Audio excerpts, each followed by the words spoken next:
Bueno, muy buenas tardes. Darles la bienvenida a este módulo de muerte encefálica. Mi nombre es Cristian Andrés Gómez Medina, médico especialista en control interno, auditoría de servicios de salud y especialista en gerencia de proyectos. Bueno, ya avanzando en estos módulos, importantísimo este módulo de muerte encefálica, digamos que es un tema bastante importante para poder, digamos que avanzar en el tema de mantenimiento del donante y tener en cuenta algunas especificaciones que nos dan aquí sobre algunas definiciones que se deben de tener en cuenta. Entonces, el contenido de esta charla incluye la introducción, una definición, el marco legal que es importantísimo, las causas de muerte encefálica, la fisiopatología de esta enfermedad, el diagnóstico, la evaluación clínica, la evaluación neurológica que es bastante importante, pruebas diagnósticas y algunas consideraciones especiales en los niños. Avanzando, primero decirle en tema de muerte encefálica que es un proceso, no un evento, que afecta por etapas las diferentes funciones y células de nuestro organismo y que está dado, digamos, por unos criterios neurológicos, criterio circulatorio, un criterio, digamos, que somático para poder avanzar.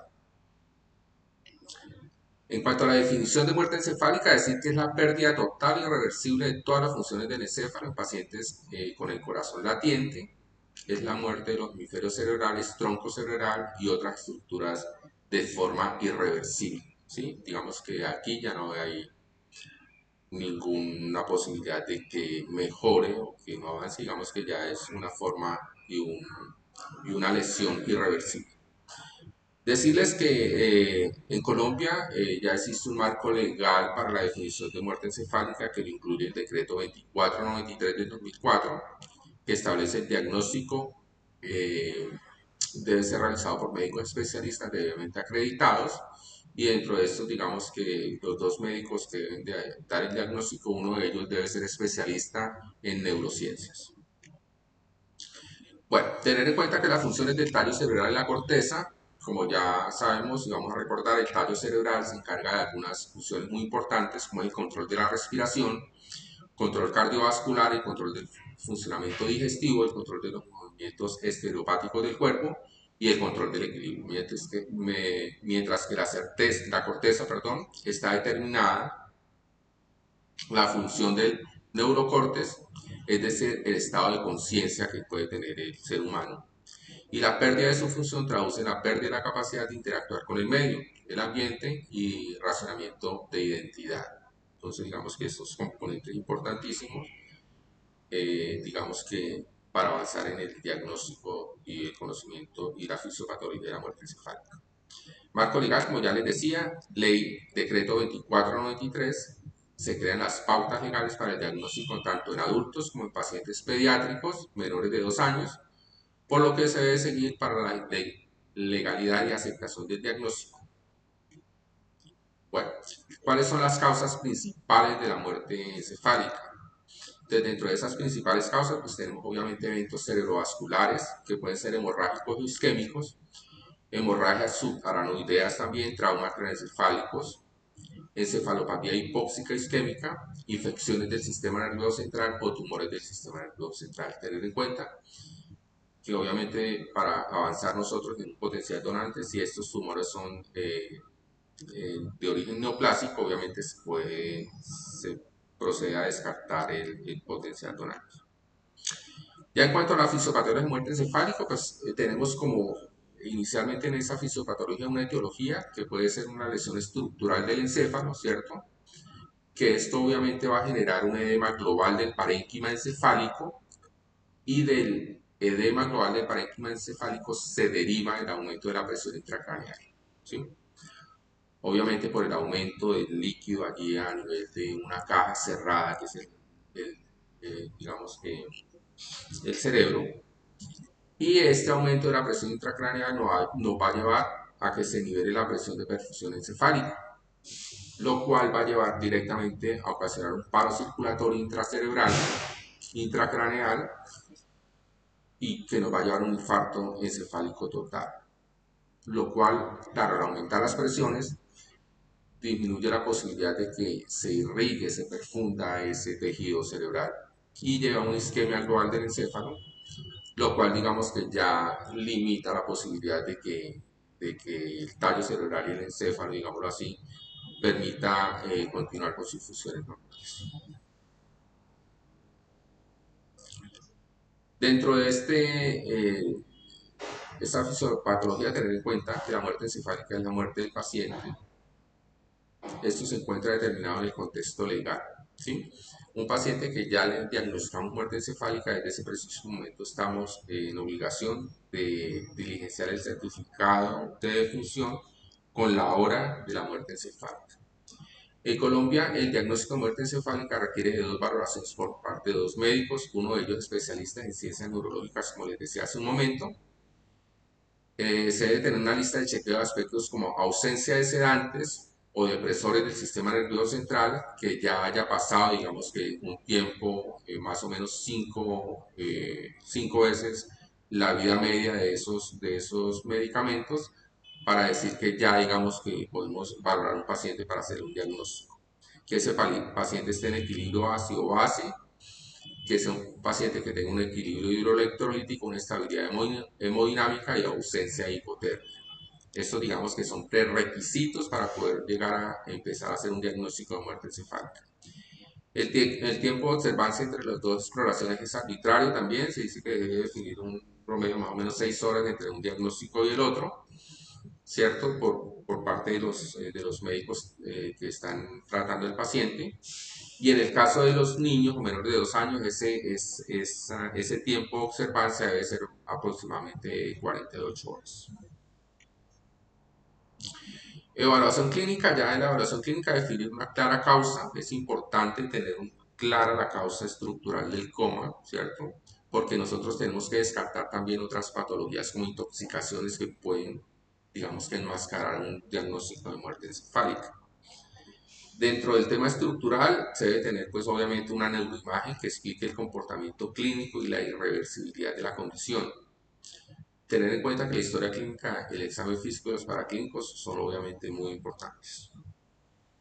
Como les decía hace un momento, descartar toda condición clínica que pueda simular un coma profundo. Dentro de esas, pues obviamente están intoxicación por órganos fosforados, un síndrome de Guillain-Barré fulminante, una lesión medular alta, una toxicidad de lidocaína, una sobredosis de baclofen, una depuración retardada de becuronio o propofol. ¿Sí?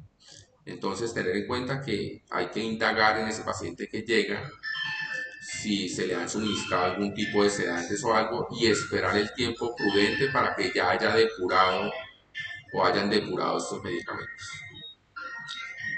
Obviamente descartar la presencia de alteraciones tóxicas como benzodiazepinas, opiáceos, barbitúricos, obviamente alcohol también, pues obviamente porque este tipo de sustancias puede conducir también a un coma profundo sin actividad en el electroencefalograma.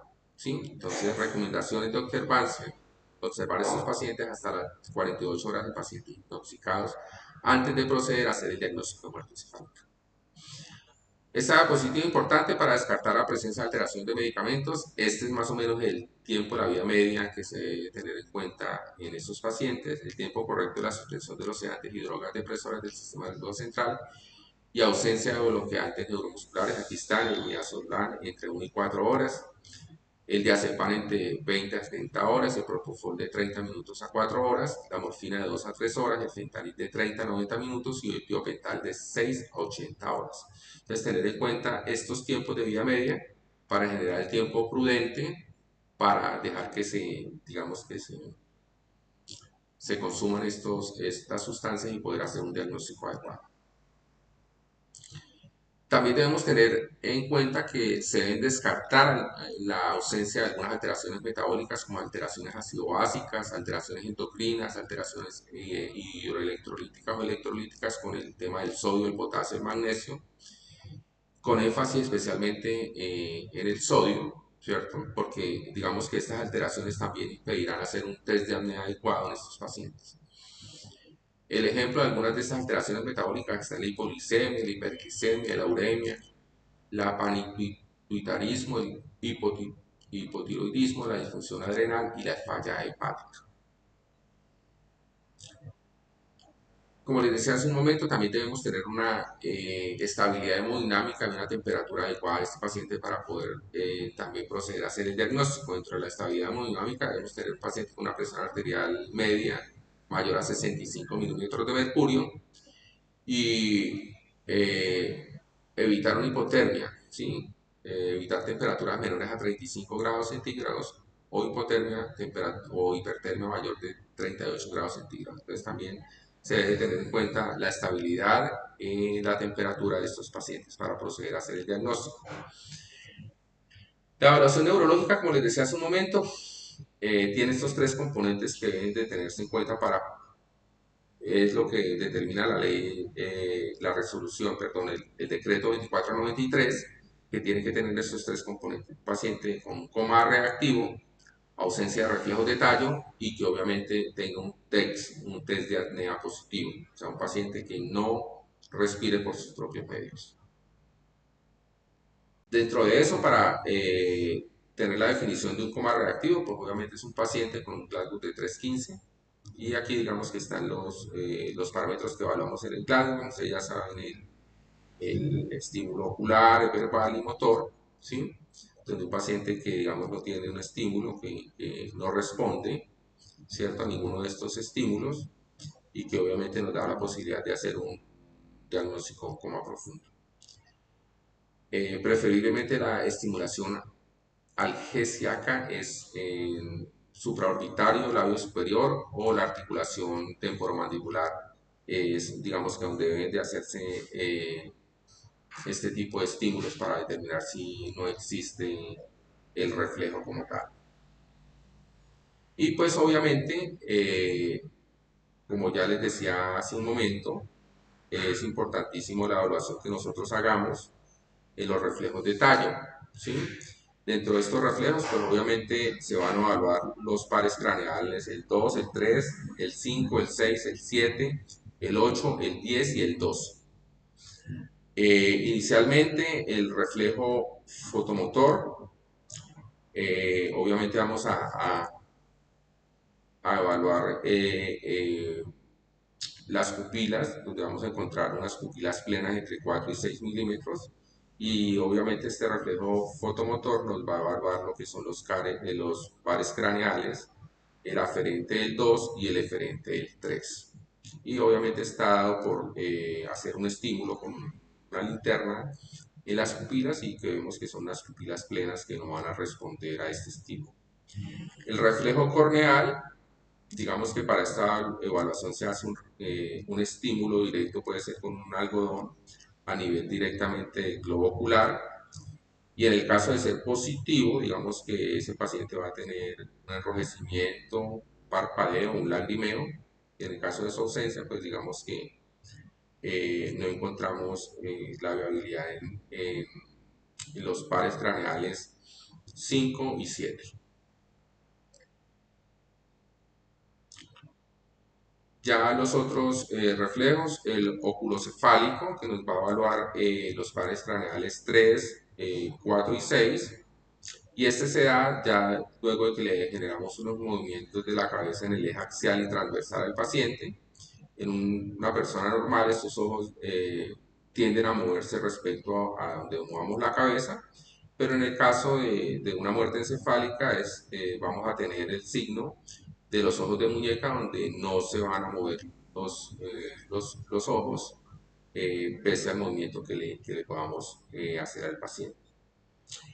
El otro reflejo es el óculo vestibular, que digamos que es el estímulo que nosotros le hacemos con líquido a nivel del oído. Puede ser con un líquido a temperatura fría o a temperatura tibia.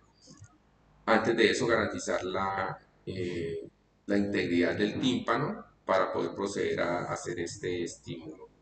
Obviamente, cuando es este estímulo está, digamos, que ausente, el paciente no va a tener ningún movimiento, ninguna nistagmo al momento de hacer el estímulo con el agua. Los otros que vamos a evaluar ahí es el reflejo nauseoso, que vamos a evaluar el par craneal 10, ¿cierto? y es con un hisopo que vamos a hacer un estímulo allí a nivel eh, puede estar a nivel del paladar o los pilares palatinos, y tampoco vamos a encontrar, digamos, que una arcada del vómito en estos casos de que haya muerte encefálica. El reflejo tusígeno también, que lo vamos a hacer una vez con estimular en el tubo, puede ser con una guía, estimular la carina para ver si existe el reflejo tusígeno o arcadas de tos que tenga el paciente.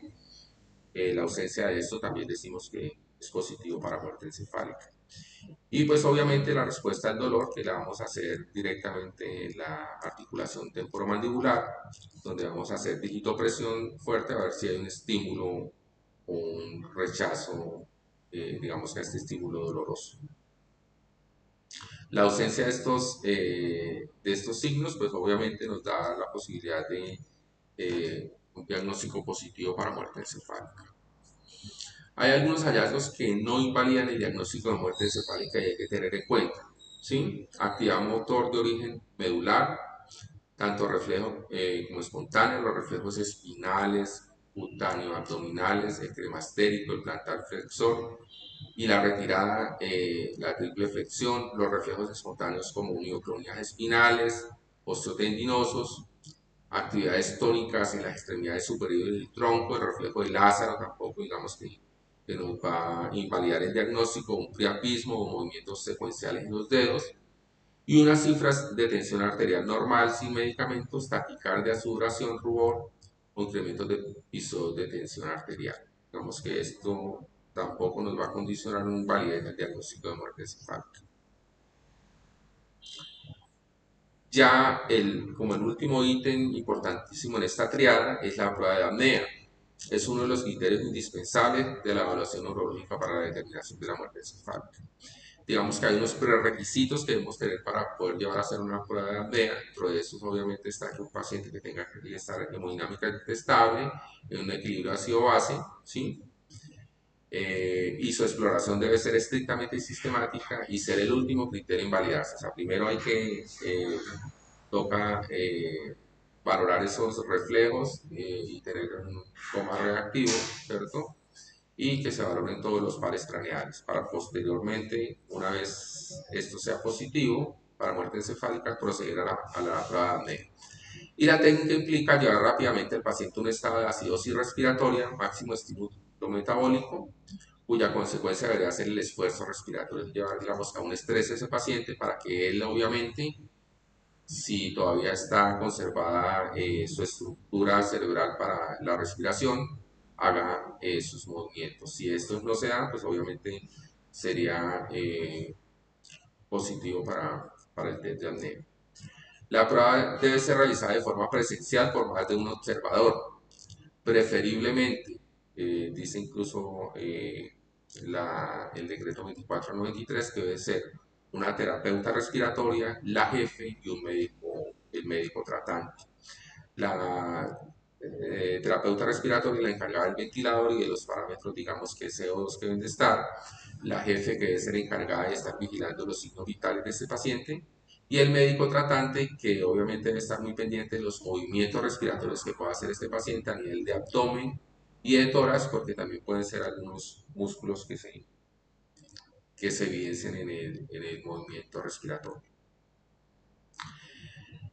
Se pretende evidenciar si el centro respiratorio ha dejado de funcionar, como les decía ahorita, este centro está ubicado en el tallo cerebral. La prueba de apnea aumenta la presión de CO2 para evaluar el estímulo al centro respiratorio. Entonces la idea es que podamos aumentar esta presión de CO2 y esto obligue de cierta forma que el paciente eh, tenga movimiento respiratorio si en realidad está conservado todavía esa parte en el tallo cerebral. Los prerequisitos, estado, como les decía ahorita hace un momento, el estado ácido-base dentro de parámetros de referencia, una temperatura corporal mayor a 36 grados centígrados, un paciente eucápnico, ¿sí? Un paciente con euvolemia, ausencia de hipoxia, presión arterial sistólica mayor de 90 y ausencia de depresores del sistema nervioso central. ¿Cómo es el método de la prueba de apnea? Inicialmente un paciente que se preoxigena 10 minutos antes con FiO2 al 100%, se le hace una toma pretest de gases arteriales, donde se tiene en cuenta la pH, la CO2. Posteriormente se procede a la desconexión del circuito del ventilador, colocando una sonda que debe ser de 1/3 del diámetro de la luz del tubo orotraqueal. Esto para evitar, digamos, que un barotrauma a un volumen de 6 litros por minuto hasta el ángulo carinal y determinar el tiempo calculado de apnea y tomar nuevos gases. Entonces, con base a esa PCO2 y de acuerdo a esta fórmula que está acá, que es el tiempo que debe durar el test de apnea, igual a 60 menos las PCO2 que le dio inicialmente, sobre 2.5. En los casos de los niños es por 3.5, en donde X, como les decía ahorita, es el tiempo de apnea que vamos a tener en cuenta. Entonces, calculando el tiempo de apnea, entonces vamos a decir, este paciente, de acuerdo a la fórmula que le apliquemos, vamos a demorar en el test de apnea 2 minutos, 3 minutos, 1 minuto, lo que se define aquí. ¿Okay? ¿Cómo se interpreta la prueba de apnea? El paciente presenta movimientos respiratorios durante la prueba se suspende en ese momento y se interpreta como una prueba negativa para muerte encefálica, ¿sí? O sea, ese paciente tiene movimientos respiratorios espontáneos y por lo tanto se considera que ese paciente no completa el criterio para muerte encefálica. El segundo interpretación que se puede dar, no hay movimientos respiratorios, pero la PCO2 final es menor a 60 o no es mayor a 20 milímetros de mercurio de la inicial. Se interpreta como una prueba indeterminada para muerte encefálica. ¿Sí? Y se recomienda repetir la prueba sin comprometer en el tiempo estimado para hacerlo. O sea, esperar que el paciente se estabilice para poder proceder a volver a hacer la prueba. ¿Sí? Y cuando no hay movimiento respiratorio y la PCO2 final es mayor a 60 milímetros de mercurio o la diferencia es mayor de 20, se interpreta como una prueba positiva para muerte encefálica. ¿Listo? Entonces, un paciente estable en el cual no le evidenciamos movimientos respiratorios y que la PCO2 es mayor a 60 es positivo para muerte encefálica. Precauciones especiales, pues digamos que va a ser muy difícil hacer un test de apnea en estos pacientes, como pacientes con trauma raquimedular alto, trastornos pupilares, destrucción del macizo craneal, porque va a ser muy difícil incluso hacer las pruebas de los pares craneales, un paciente con hipotermia, un paciente con apnea del sueño obeso que son pacientes que se va a dificultar hacer un test de apnea. Un paciente en hipoxia cerebral se hace énfasis en el conocimiento de la causa descartada, como hablábamos hace un momento, y todas las condiciones clínicas que pueden semejar este. ¿Sí? Entonces, por eso es importante descartar intoxicaciones y todo este tema que habíamos hablado anteriormente.